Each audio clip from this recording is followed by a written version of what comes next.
What's up, 49er fans? This is a new show idea called The Day After. We're going to talk about everything that happened in Miami, what the 49ers have to look forward to.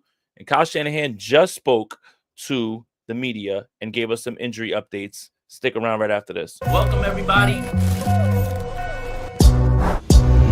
Let's go, Niners.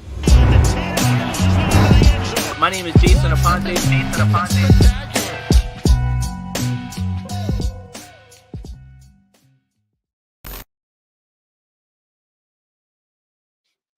I'm Jason Aponte. Make sure you guys like this video, subscribe to the channel, hit that notification bell for when we go live. The 49ers were eliminated before kickoff against the Miami Dolphins, and that's just part of the story of yesterday. But Kyle Shanahan did just hold his press conference, aka conference call, actually, where he spoke about Jalen Moore is going to be done for the rest of the year. Same thing with Aaron Banks and Trent Williams. So you should expect Spencer Burford, who played left tackle in college, to fill in and start at his natural position. Give a good look at him there. Left guard, when Banks left the game, it was Nick Sakel, and we're going to talk a lot about the offensive line. That seems to be a hot button topic coming out of this game in Miami. And Dre Greenlaw feels like it's okay, but Kyle Shanahan said he will have a discussion with him about shutting down his season. In my opinion, I know Dre wants to get out there and play. No need to get out there and risk anything, man. You know, I think we all agree that you're worthy of your extension, and we all want you back as well, too. So, yeah, look, that is what it is. Honestly, these injuries and Isaac Guerrero has returned. So if you guys are looking for a fantasy football guy and you made it past your semifinals, he should be good to go for your championship on Monday Night Football. But yeah, I mean, the Aaron Banks and Jalen Moore thing, it definitely felt like season ending because how quickly they just ruled them out. There was no chance of them coming back. Not questionable, nothing like that, just ruled out. Felt like that was it. So you'll get Spencer Burford at left tackle. That was what he played the majority of his career in college and what he was most comfortable with. So, maybe there's something that'll, add him to the mix next season. Who knows what's going on with Trent, who's going to be out for the rest of the year. That makes a lot of sense. And Aaron Banks has essentially finished his 49ers career with the game against Miami. So, I think we all expect him to leave in free agency. And at the end of this show, actually, PFF came out with a top 25 free agent list. And there's quite a few 49ers on there. And, we'll go through all of them and we'll talk about the chances of them coming back, and all those things and who they're compared to. But that's at the end of the show. So, yeah, those are your injury updates. That's what's going on with the 49ers heading into their game on Monday night against the Detroit Lions, who still feel like haven't lost a game since the Reagan administration. So that should be fun.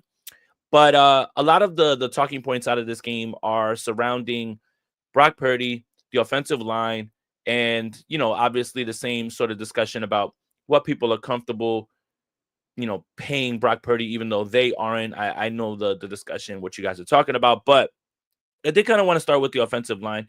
After watching the film and doing a deep dive on all the numbers and everything, obviously you have two injuries where guys are coming onto the field for the first time at the position in this game, so you have to take that into account and everything as well too. But I did want to go through this and shout out to Rob Guerrero, man. Whoa, what a fire notepad, man, for me to take all my notes. The gold standard boss, he's always taking care of us. Shout out to him, and happy holidays. Hope he feels better.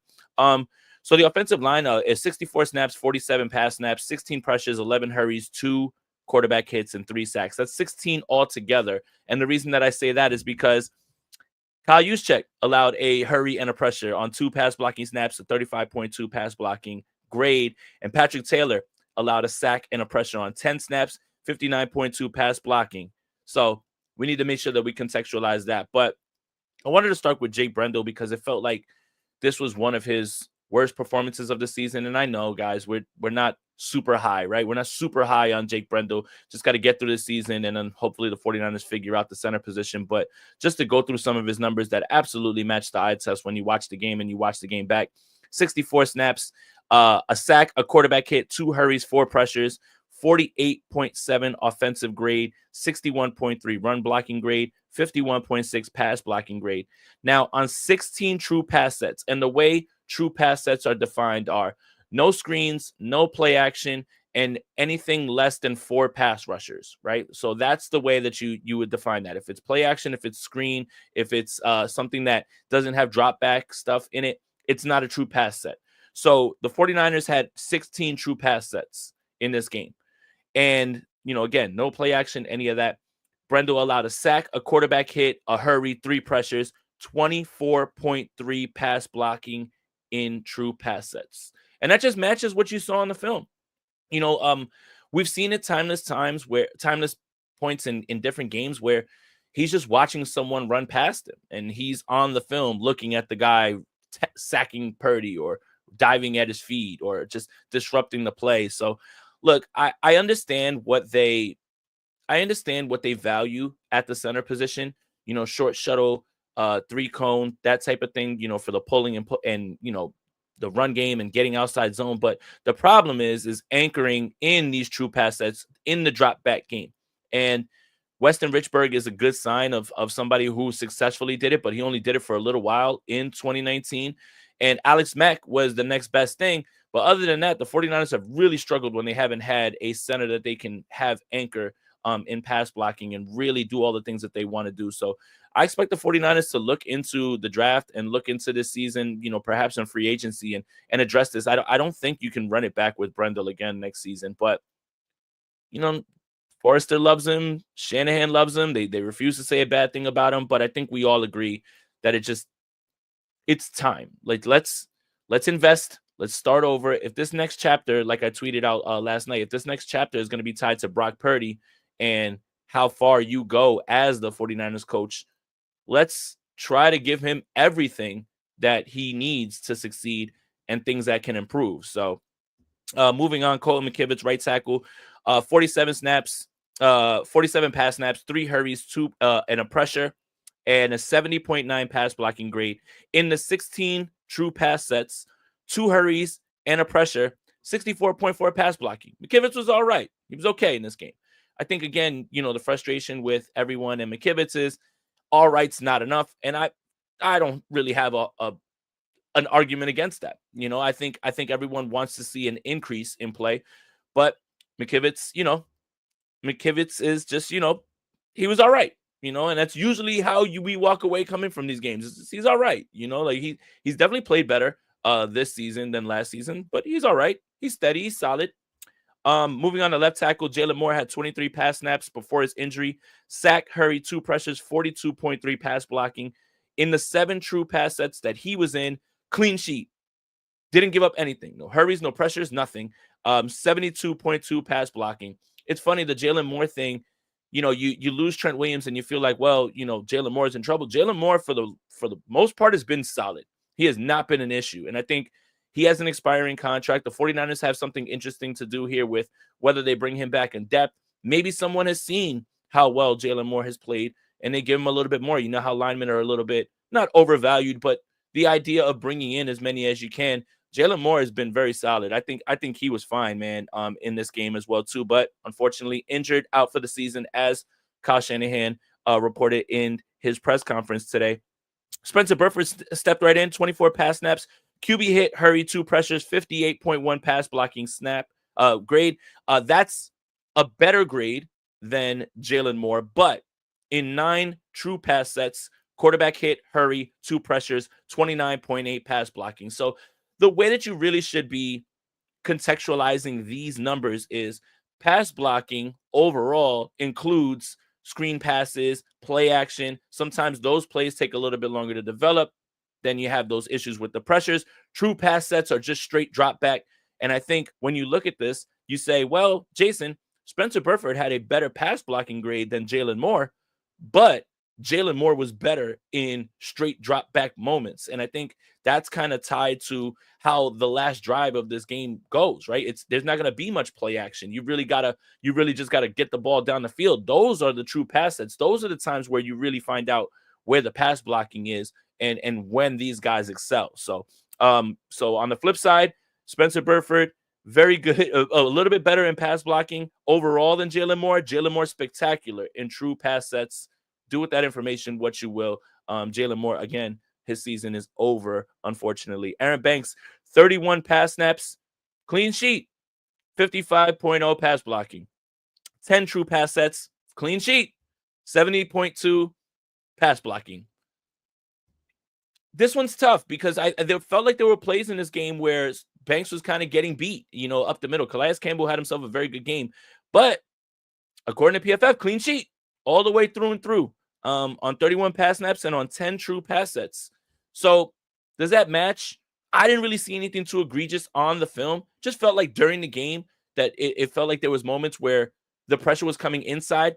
Feels like they're attributing a lot of that to Jake Brendel. I'd probably have to watch the offensive line a little bit more in depth to figure out what they're looking at or what they were seeing or how they're defining it. But Spencer Burford, but man, Aaron Banks, clean sheet in his last game. So yeah. Nick Sakel, 16 pass snaps, a hurry, a pressure, 73.6 pass blocking, 6 true pass sets, hurry, pressure, 61.3 pass blocking. It's hard to get a grip or a grasp on what Zakel is, but Zakel's going to get to play. And we've been talking about this for weeks about, I know what Brendel is. I know what this guy is. Let's just see what the other guys got. It's unfortunate that it had to come at the expense of, injuries, but here we are, here we are. Dominic Puni, 47 pass snaps, 2 hurries, 2 pressures, two hurries and a pressure, 59.2 pass blocking, 16 true pass sets, 2 hurries and a pressure, 24.3 pass blocking. Puni's been very good this season, and it feels like now he's hit a little bit of a rookie wall. He's playing the most snaps ever. The entirety of the season seems like it's taking a toll on the young man, but I think we all agree that Puni is one of the slam dunk picks from this draft class, and the 49ers should try to help build the offensive line around him. Now, does this mean in the offseason that there's a chance that Puni bounces around a little bit and they find a different way to stack up this offensive line? I think it all depends on what happens with Trent Williams and what they do in the draft and how they choose to develop those guys out of the draft, because I think regardless of your feelings on the investment on the offensive line, we all kind of feel that the 49ers are going to address this in the draft one way or another, with a higher pick, with many picks. I don't know what the strategy is, but I think that's what's kind of interesting when it comes to the offseason and how the 49ers intend to rebuild, retool, whatever it is that you want to say about them. But that was the offensive line. So I think that kind of ties into the discussion around Brock Purdy and his performance in this game. Brock Purdy has some pretty good numbers in this game. And, not to throw fuel on the fire, but here were his numbers when he was kept clean. 0 turnover-worthy plays, 2 drops, and a batted pass. And I think that batted pass was on the Chop Robinson, George Kittle touchdown. I think that's the one that they're attributing. So, and why is turnover-worthy plays more valuable? If anyone watched the Falcons and Giants game, and God help you, and I hope you didn't, Kyle Pitts led to an interception on a Penix pass, and he fumbled it around and popped it up in the air to a Giants secondary member. That is an interception, but that is not a turnover-worthy play. And that's why you can't box score hunt. You have to actually watch the games. So, yes, he was dinged for an interception, but that's not a turnover-worthy play. On the flip side, a turnover-worthy play doesn't have to be an interception. It could be a dropped interception. So, I think whether you agree with any of these metrics, whether you like, the advanced analytics from PFF, that's fine. But I do think there's a balance. Again, everything that you watch has to be backed up by all this stuff. So just saying, just wanted to make sure I put that out there. So when Purdy was kept clean, 22 of 29, 75.9%, 271 yards, 9.3 yards per attempt, 2 touchdowns, and he was kept clean on 63% of his dropbacks. That was 29 of his dropbacks. Now, look, when a quarterback's kept clean, anyone, they're always going to do well. But let's see how he was when he was under pressure. 1 turnover-worthy play, 3 sacks, obviously, under pressure. 4 for 11, 36.4%, 42 yards, an interception, 3.8 yards per attempt, 37% of his dropbacks he was pressured, 17 dropbacks. Look, you don't have to be an X's and O's guy. You don't have to be a big brain football fan to know that when quarterbacks are kept clean and are allowed to go through their progressions and can step up in what is considered a clean pocket in the NFL, doesn't mean that he's standing there for 5 seconds and gets to bake a sandwich back there. No. Clean pockets are at times with guys rushing and moving forward, right? In this NFL, anyone will look better. But these numbers in this game are striking. Like, they're up here and down here. That's how far it is. So the discussion will turn into, well, you're going to pay Brock Purdy whatever, and I'm not getting into that. I'll let we have plenty of time to get into all of that. I think a lot of the next 2 games are going to be based on whatever the 49ers believe that they need to evaluate with Brock Purdy before they commit that kind of money, whatever it is, to him. Again, not counting his pockets, not my money. We'll figure that out later on. But how much of this equation has to do with the fact that the offensive line, for large parts, and in the biggest moments, obviously this wasn't. This is a game where the 49ers were absolutely eliminated before the game started. How much does the offensive line have to do with, at the biggest moments, allowing a pressure? Whether it's, again, I don't care if it's a miscommunication. I don't care if it's just a straight, you getting whipped by the person in front of you. I don't care why. I just know it happened. I don't want to know why it happened. I just want it to stop happening. So how much of this equation with what you're willing to give Brock Purdy, with what you're willing to commit, with what you're willing to invest, has to do with what you're willing to invest in the offensive line? And I think that's the larger discussion that we should probably be having today, Monday after the game, is just this offensive line it's a little bit makeshift. Now, obviously, Jason, we don't have Trent Williams. I get it. But Jalen Moore's been very good. Jalen Moore has been very good, was very good. Brendel's been who he's been. Sure, there was a little bit of backslide from last season as well, too. I feel like you upgraded right guard. Left guard, Banks is back. But the thing that kind of masked a lot of the discussions that we had last season was when John Feliciano stepped in and how well he performed when he was pressed into duty. And then McKivitz has gotten better, but has the line overall gotten better? So you could say McKivitz has gotten better. How much? I would say it's an increase. I wouldn't say it's a massive leap. Pooney has upgraded the right guard position, even though that's where Feliciano played. I think all season you just feel good about him moving forward as your guy. Brendel has declined. Banks struggled this season. He was good in this game as well, too. And then left tackle, you really can't knock anyone trying to replace Trent Williams. But Jalen Moore has been more than solid in his time, right? Like, he's been a nice little development. So I think the sum of the parts all together is where you get your real evaluation of the offensive line rather than one by one, right? But again, it's 2 games left. Right now, you're going to get Spencer Burford at left tackle. Hopefully, he can kind of refine some of his magic from college, because that's where he played in college. And Nick Zakelj is going to get some burn. And is Nick Zakelj the future center? Does this mean, maybe we bring up Drake Nugent and take a look at him? I fully have been on board with this whole youth movement and just seeing what other guys are. I know what a lot of guys are. I know what Brendel is. I know what Banks is. Like, I don't need to see any more of that. We don't think that Banks is going to be back. I don't know what's going to happen with Brendel. They seem to like him, but I wouldn't be shocked if he wasn't here. So I think that's the part is, at this point, you didn't need before kickoff to find out you were eliminated. You were eliminated a while ago. So it's not like some shocking news. Like, the 49ers were sitting there like, yeah, we're still in it, boys. Like, they knew, I think it just boils down to, is coach comfortable putting those guys out there and how hard it is, like, to trust those guys. And Ricky Pearsall's performance on Sunday, not knowing where to line up, that's probably Kyle's like magnum opus for why you don't just run those guys out there. Like, forgetting where to line up has nothing to do with reps. That's just lock in, right? But that's going to be another thing that Kyle's going to look at and say, well, see, this is why. But with 2 games left in the name of development, I'm okay with that rookie mistake. I don't think that that's going to continue to happen. He did have more targets than he's ever had in his career as well, too. So that was a little bit of a plus. He looked good against Jalen Ramsey, who's having a little bit of a career renaissance in Miami on defense. So, just let the kids play. Let the kids play. But I think, again, going back to the offensive line thing, it's half of the investment in Brock has to come with an offensive line. And that's the thing. I sent out a tweet and I want to reiterate it and kind of expound on it.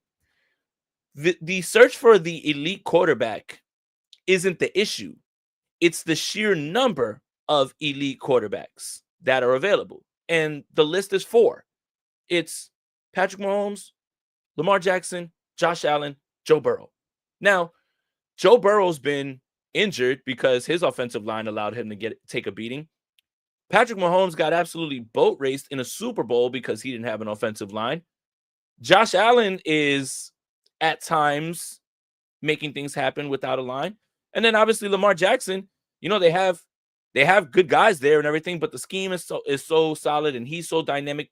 But my point is they all need somebody. They all need people. So if I can name 4 elite quarterbacks, that means there's 28 starters that aren't elite. And they range from great to good to average to below average and rookies. So the search for the elite quarterback isn't the issue. It's the sheer number of elite quarterbacks. And I've got it down to 4. And the way that I do it, I don't do 1, 2, 3, and 4.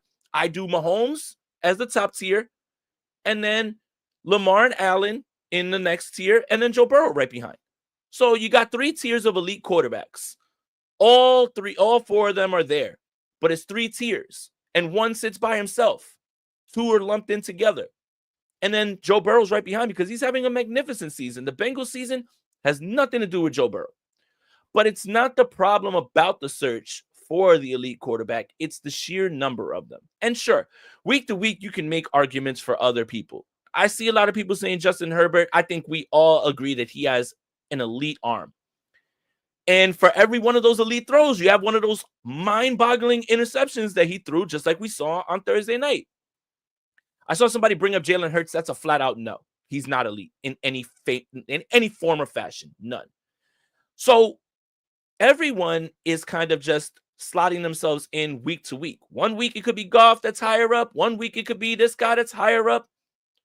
That's just kind of where they are. So when you look at the pay scale, it's going to boil down to this. So many of the contracts that are given out to Dak, Goff, those quarterbacks, Trevor Lawrence, right, are under the impression, or they are signing these contracts under the premise of, well, who's going to be our quarterback? What do we do if we don't pay this guy? And that has pushed owners, GMs, into a position of, we can't let you walk. So whatever you're asking for, we have to give you. It's going to take an ownership group, a few ownership groups to draw a line in the sand. You want $60 million. We don't think you're worth $60 million. So here's the line. Go find it. If you can find it, then go. It's a bold strategy because then you'll have no quarterback, or you'll have to restart, or you have to start a stopgap guy, or you have to play a rookie that you don't want to. But until owners and GMs stop caving or don't stop caving on these demands and just give out these contracts to any of these quarterbacks and allow the market to rise, then you'll see more and more quarterbacks that you're just like, I don't understand how this quarterback's making more money than this quarterback. That's the problem. It's not an easy way to talk about this. Like I'm giving an overly simplistic take on this, but it is going to have to come down to a brave ownership group and general manager who say, you know what, man? And I don't know what player it's going to be against. You know what, man? You're not worth that to us. Go find it somewhere else. But the fear of not having a quarterback has pushed so many of these owners and general managers in a corner of, please pay him because we don't have anyone that we can rely on right now and we need to win. And the players know it and the agents know it. So that's all I'll say about the quarterback thing. That's it. That's all I'll say. There's 4 elite guys and then the rest of the league. And you can slot them in wherever you want. Great, good, average, below average, rookie, whatever. That's your business. I'm not going to tell you how to feel about that. But the market portion of it is, it has to come from an ownership group who is brave enough to say, yeah, I don't care if you want $60 million. Go seek a trade. Find out if somebody's going to pay you $60 million. If they are, cool. Then we're going to make a move. If they're not, then come back and meet us at our price. I think that's just the way it's got to go. Lester says, if Sam D walks, how much money will he get? He's making some money week after week. Week after week. So that's hard. That's tough. He's just making it harder. I mean, you look at his numbers, 32 touchdowns, 11 interceptions. I mean, he threw 3 more this past week. the range that Darnold was in, I think he's a little bit out of it after this season because everybody's going to be blown away by this season's numbers. But it was the reclamation projects. It was him, Brock, and Geno. And it was the three of those guys. And then everybody else was just, either rookies or those guys that just get paid out of their mind market. But I don't know. He continues to make himself money and he's been playing very well. It just depends. The problem is what's the landing spot for Sam Darnold? That's the question. Where is the landing spot?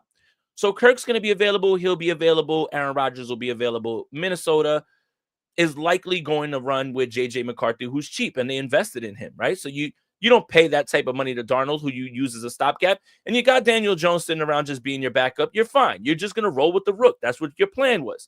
Atlanta's going to roll with Penix. Pittsburgh, because Russell Wilson and Justin Fields are on a one-year deal each, and they each cost about $2 million altogether. Does Pittsburgh see Sam Darnold as their next guy? The Giants, why would they do that? I mean, they currently hold the number one pick. It's the landing spots that I have a little bit of trouble with Darnold. Not the amount of money, because someone's going to give it to him, but just who? Who? The Jets again? The Jets run it back with Darnold and they pay him top dollar? I don't know. Everyone else seems to be kind of set with their quarterback position. Like, let's just go through it. Miami's paying Tua too much. Josh Allen's probably going to win the MVP. The Jets are going to have an opening because Rodgers is not coming back. The Patriots have their guy in May. Houston has C.J. Stroud. Indy is still working through what they're working through with Anthony Richardson. Tennessee, maybe Tennessee, because it seems like they're done with Will Levis, so you can throw them in there. And then who's the other team in that division? My goodness, I'm terrible at this. I should be better at this. But regardless, the Chargers, no. Denver, no. The Broncos, I said them. The Raiders, they've got a high pick, so I don't see why they would do that. That they're not a Sam Darnold away from doing that. Kansas City, no. You see, like, where's the landing spot? Seattle, maybe. I don't know. I mean, if they let Geno go, or I don't know how that works. Arizona's got Kyler. The Niners have Brock. The Rams, maybe. I don't know. Do they let Stafford go off into the sunset and just try to run it with Darnold? Maybe. I don't know. The Packers are set. The Saints, I don't know. I don't think they view Derek Carr as that guy. The Falcons are set. The Bucks are set. The Cowboys are set. The Giants are going to draft a guy. The Eagles are set. And Washington's set. So where? Detroit's set. Minnesota's set. Chicago's set. Where? Where do you find a spot? So yeah, he's made himself a lot of money, but the problem is that it's just the landing spots now. It just feels like, where? And what do you do? Unless one of these teams just gives up on one of their rookies, unless Indianapolis and Shane Steichen just says, you know what, man, we can't do Anthony Richardson anymore. We have Michael Pittman and Josh Downs, and we really like Adonai Mitchell and Jonathan Taylor, and we have a good offensive line, and our defense is coming along. By the way, shout out to Samuel Womack, man. He's hooping over there in Indianapolis. Maybe they say, you know what? Time to pull the plug, and maybe we roll with Sam. I don't know. But there's not like a definitive spot. I don't think the Raiders either. The Raiders are going to be drafting a quarterback. Right now they have the number 2 pick. What's the point of bringing Darnold there? Does Darnold even want to go there? I wouldn't. For what? Anybody who's ever gone to the Raiders has just seen their career go in the shitter. I think Darnold is a quarterback that it has to be a team that is on the cusp of being a playoff team, has a good defense, has a good coach.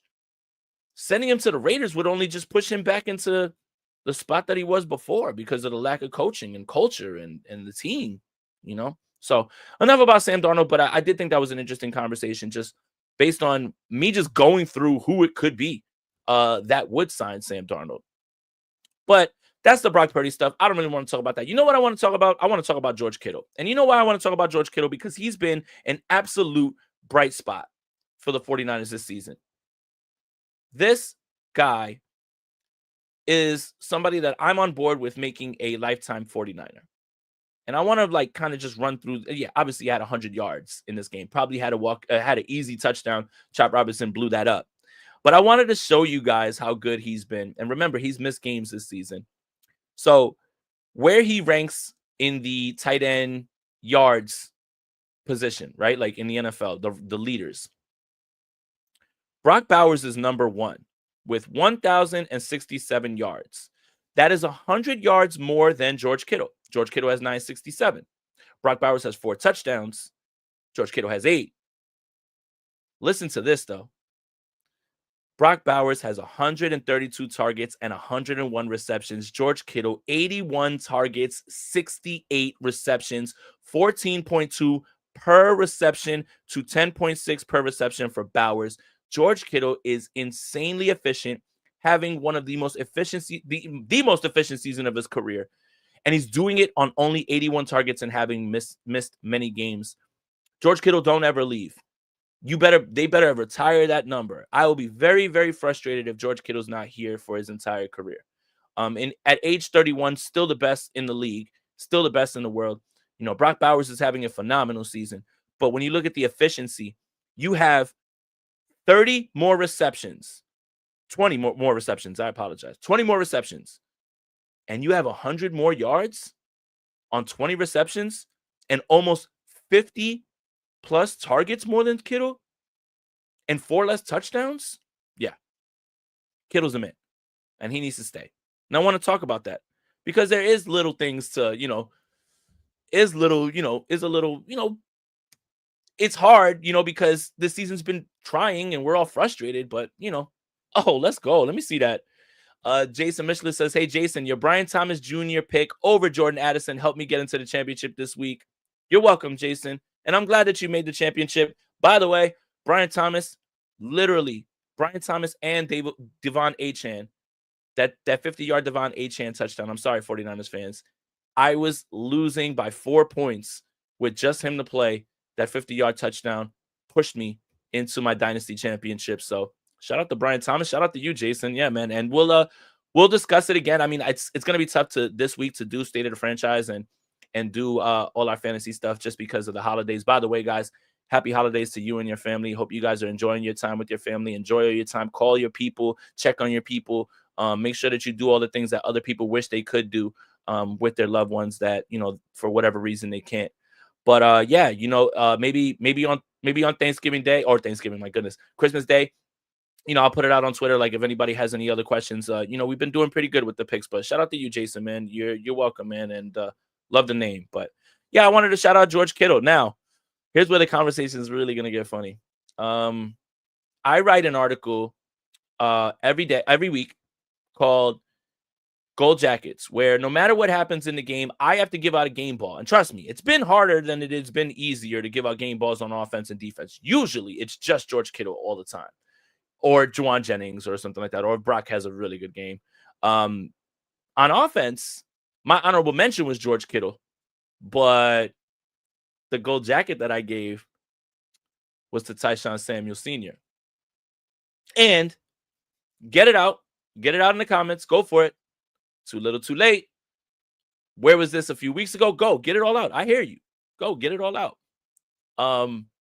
Almost 100 yards receiving, a touchdown, breaking tackles, 5 for 25, rushing the football.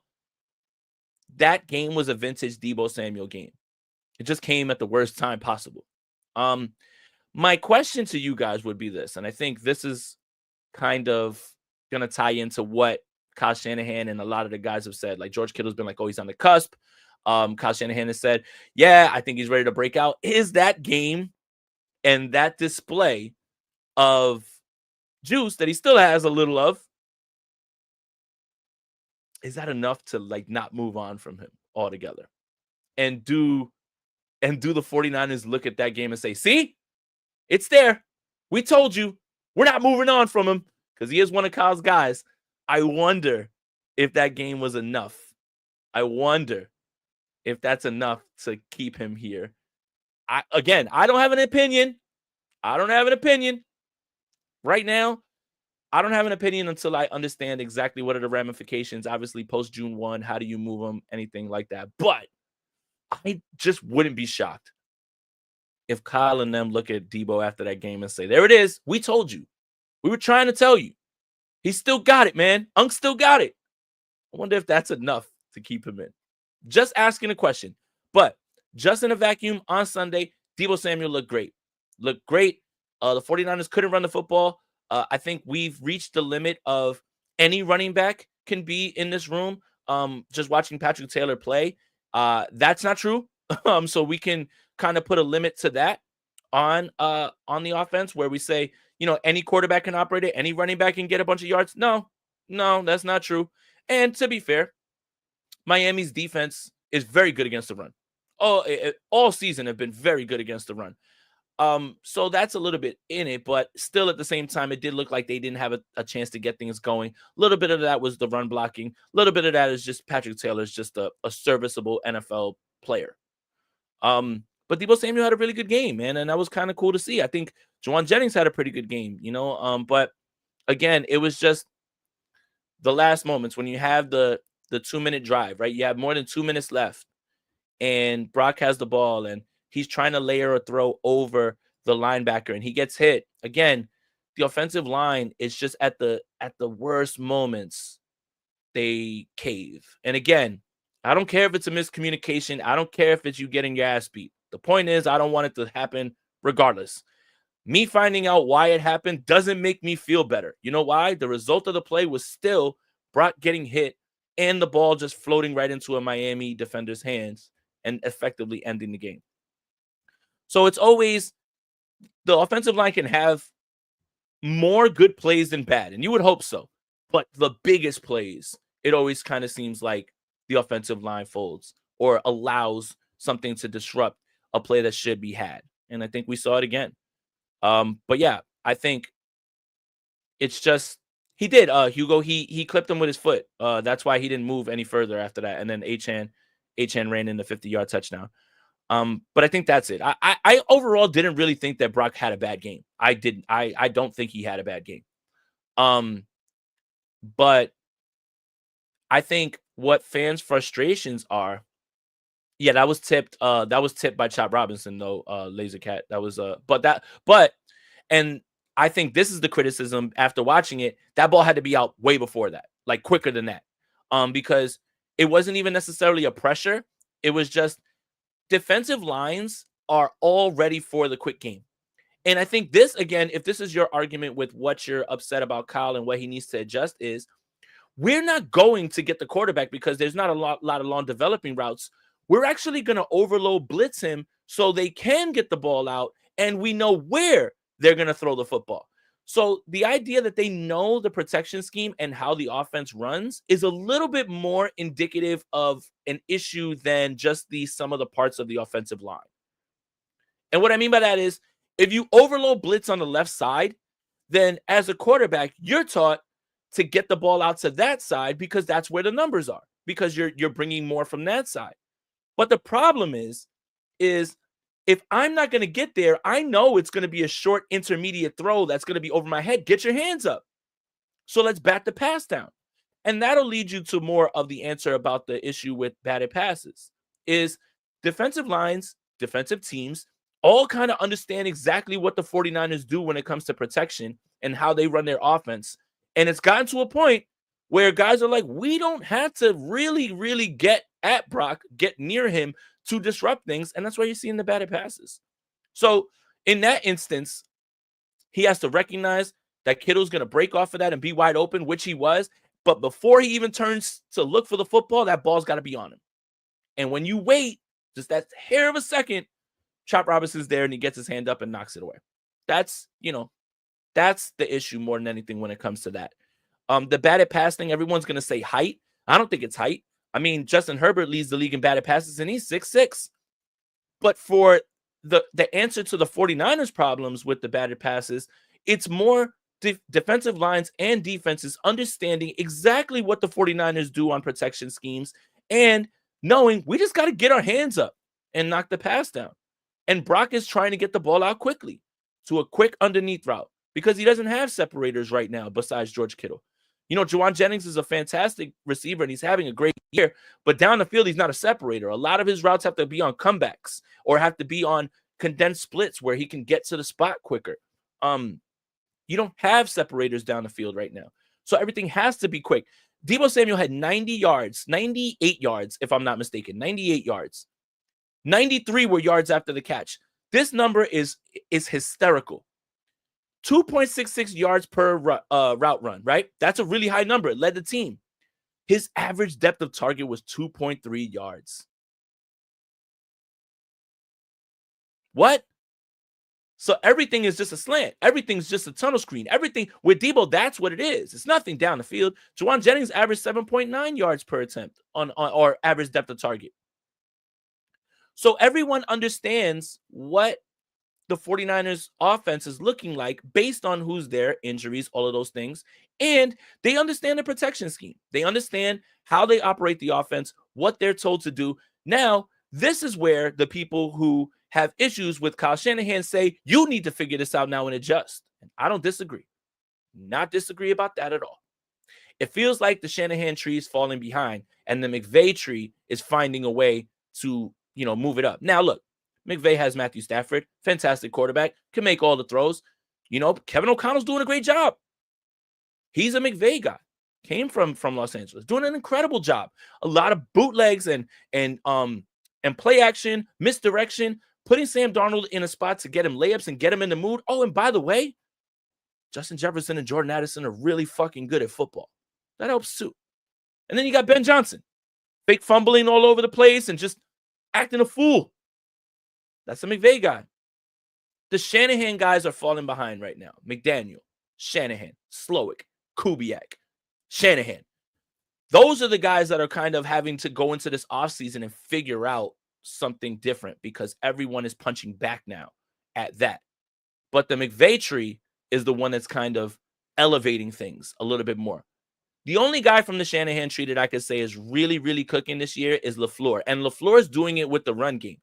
And if you need any evidence of it, in the game in which Josh Jacobs was just running all over the 49ers, they were showing the new window dressing with the motion and them putting the ball up here and then just handing it off backwards to Josh Jacobs. And what did the 49ers do 2 weeks later? Stole the entire thing.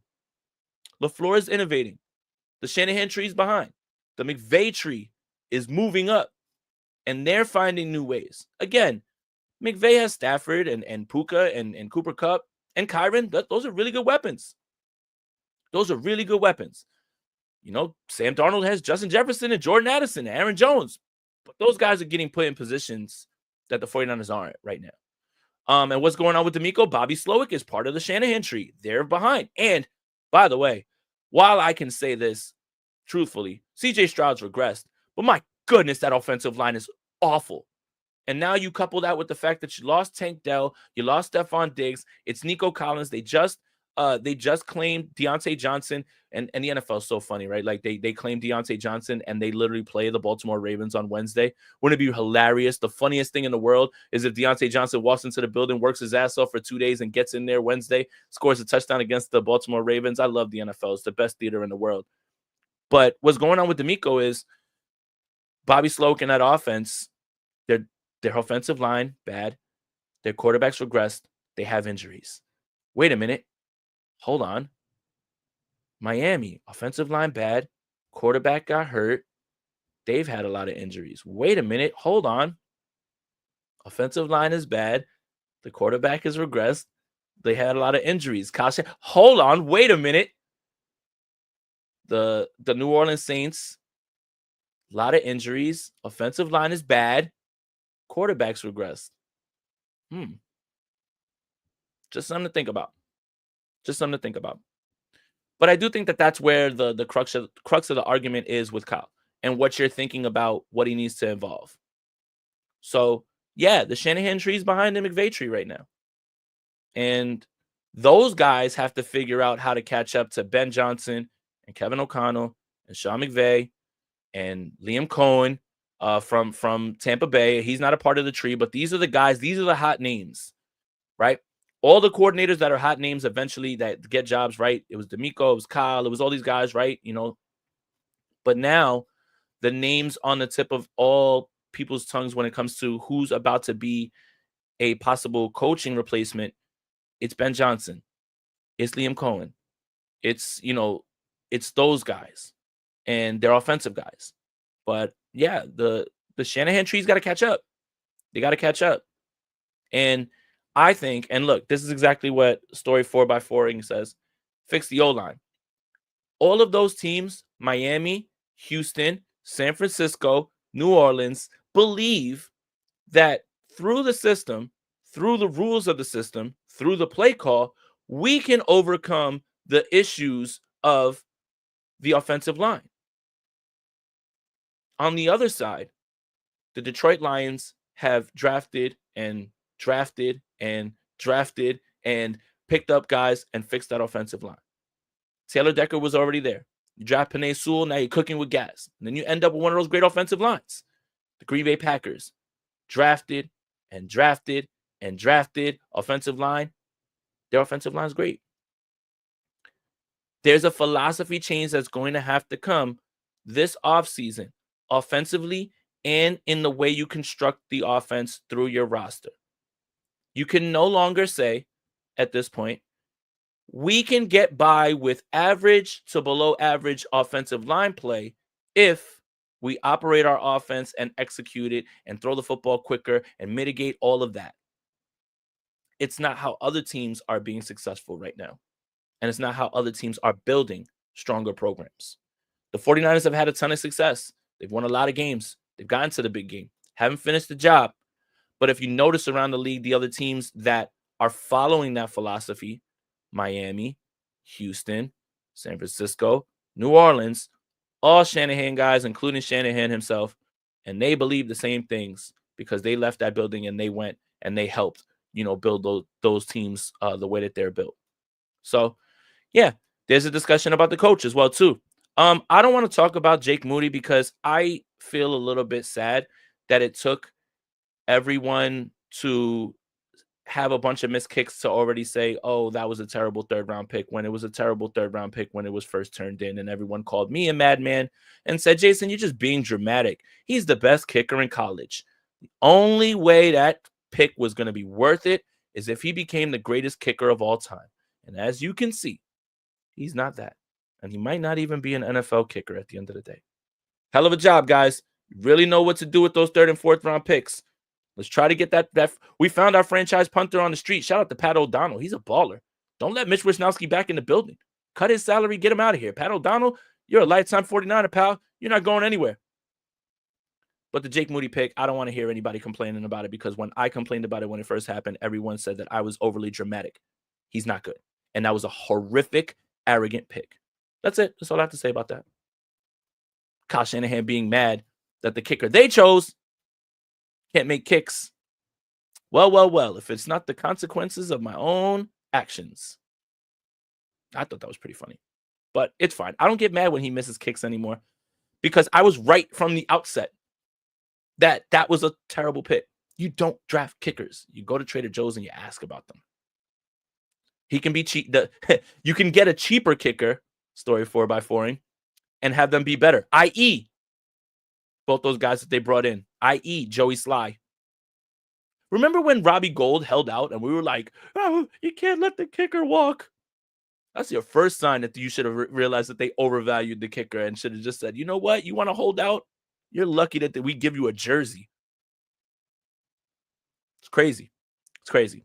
Not too much on Jake Moody, though. You guys get it now. Some people are just crazy. Some people are early. I was early. But it's fine. Either way, guys, this game, the 49ers were out before it started, obviously eliminated. But what you kind of want to see these last few weeks, obviously, is the evaluation. And you want to see who's going to really play. I don't learn anything from anybody when things are going well, ever. Right? When things are going well, everything's great. No flaws, nothing, But when things go bad and you face a little adversity and your body language changes and now all of a sudden you don't have the effort anymore. You're checked out. These next two games are going to help people with whatever argument on whatever side they're on about whether Kyle Shanahan has lost the locker room or if the culture and the message has gotten stale. I think the 49ers did a really good job after the Devondre Campbell thing, saying all of the things that they wanted to say. But we got to see it out there on the field. You know who's the highest graded defender on Sunday? D. Winters. Didn't miss a tackle. The highest graded in coverage. Let the kid play. Dre Greenlaw, we know you're good, man. We don't need to see you out there anymore. I know you want to play because you're a football player. And that's what we love about you. But you don't have to play, man. I want to see D. Winters. I want to see those offensive linemen. Jacob Cowing was getting on the field. I think they're starting to get it. Ricky Pearsall was on the field. That's all right. Let's get you lined up in the right spot. Let's get you going in the right direction. Let's see what we got. It's 2 games left. Monday night against Detroit. Good God, man. I wouldn't be shocked if Detroit was going to try to put up 60 because they're angry. Oh, God. And we have to watch that with everybody in America. And then Arizona, who got eliminated. Ha, ha, ha, ha, ha. That's pretty hilarious. Arizona got eliminated on the same day as the 49ers. They've been trying their asses off to make the playoffs, too. But that's what these next few games should be about. Evaluation, figuring out who wants to be in this building, figuring out who wants to work. Are you a part of the problem, or are you a part of the solution? And then that'll help them evaluate into the offseason what they need to do with who's going to be there to compete at certain spots, what you need to address in the draft, what you can address in free agency. But that's what these next 2 games have to be about. And I don't really think that there's a reason for people to really get upset unless you see a person out there just lollygagging and just not giving it all and dogging it. But the team is incredibly banged up. You know, Trent's not going to play for the rest of the season. Neither is Jalen Moore or Banks. I don't think Dre Greenlaw should. You know what?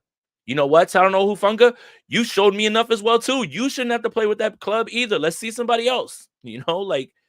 But it is a critical time right now to evaluate, figure out who's going to be here next year, who's a part of the problem, what your plans are going to be. And I think the thing that leaves me the most excited and or intrigued with the offseason is they have multiple ways they can go with this. They have multiple ways that they can go out at this. And it doesn't have to be all one thing. It could be a little bit of column A, a little bit of column B, bringing back guys that you want, bringing back guys that, maybe are familiar with the system that are fits. So it's going to be interesting. I think that's the part that I'm really excited about. I understand that excitement's at an all-time low. But we got to find something. Jesse says, Jay, will you be looking at kickers and punters at the Senior Bowl? You're damn right I am. Forget the skill position players. Forget the guys who could really play football. Those are how you lock in a championship. That's the missing piece. All right, guys, I'm going to get out of here because Monday Night Football is about to start. Hopefully, you don't need a Monday Night Miracle to move on into your fantasy championships. I hope everyone has a great holiday. No bully ball tomorrow, as tomorrow's Noche Buena, Christmas Eve. Rob's recovering because he has a little shoulder pain. Steph's going to be on the move. I'm going to be on the move. I'll be with the little one. So enjoy your time. Happy holidays. Enjoy your time with your family. Reach out to your people and make sure you check in on everybody. And as always, let's go Niners. Welcome, everybody. Let's go Niners. My name is Jason Aponte.